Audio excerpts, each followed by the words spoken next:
Welcome back to Slav Style Garage, everyone. In today's video, I picked up a new car, so I'll take you guys around it, and then we'll get started working on it.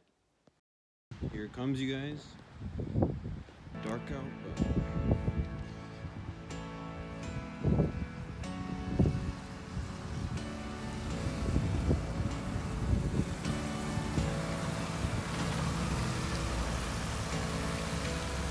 my Beamer.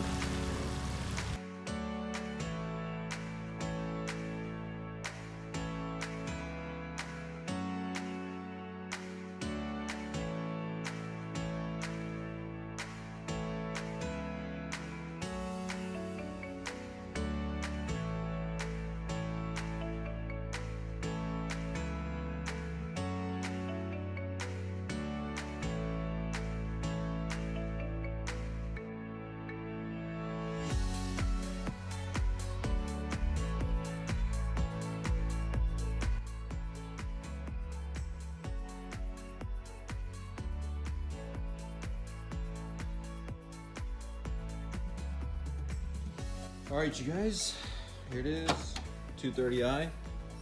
Got all the parts back here. As you can see, I got my drill back there, which I will explain in 1 second. Alright, so this is a 2018 F22 238 or 230i X-Drive. Red interior, all the blown airbags pretty much. Just this curtain, that, and then the footwell. Hit pretty strong, or pretty bad up front, you know. Looks like a shop disassembled everything. The frame rail's straight. Cannot really tell. Yeah, this frame rail's straight. It's just the bracket up front bent up a little bit. Walk around. This fender's good. Car's all good around here. Now, when the Beamers, Audis, Mercedes, any German car pretty much, even Lexuses nowadays do this, there's something, once it gets in an accident, usually when the airbag goes off, this piece right here, this is called a battery safety terminal. Right here, this pops out. This is explosive right here. Explodes it, and this piece pops out. So what I did, I grabbed my channel locks, and just like this, bent it back in, and it started right up. Whew. Alright guys, so today I'm going to be doing a teardown on the front end and possibly changing some airbags. I got one in the mail, so I'm just going to throw you guys up on a time lapse because it's pretty self-explanatory. All I'm going to do is remove the hood, remove the fender, and some of these brackets right here. Let's get to it.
know if you guys can tell, but I did break it a little bit. It's not that visible, so I'm probably just gonna JB weld that back together so it holds. That was the first time I've taken a side skirt off. So I came to the conclusion that this fender is repairable. As soon as I released this bolt up front, or all three of these actually, the body line straightened out. So that means once I pull this section out right here, this fender will line up against the door, and then I'll just have to repair this right here along with this dent. So I think there's 1 or 2 more bolts in there somewhere. Let me pull that off real quick. Alright, so I got the fender off. Everything is straight underneath, obviously. The last bolt was actually right here. You had to get through it from the inside, so I kind of went like this with the extension. So that's it for me today. Alright everyone, so I kind of lost my outro, but if you like this video, please like, subscribe, and share, and stay tuned because this build gets pretty interesting. I did do a lot of stuff for the very first time. I've never done before. And yeah, let's just say I had fun repairing this car. It was pretty easy, and stay tuned for that cost breakdown because this car was such a steal. But anyways, God bless and thank you. Peace out.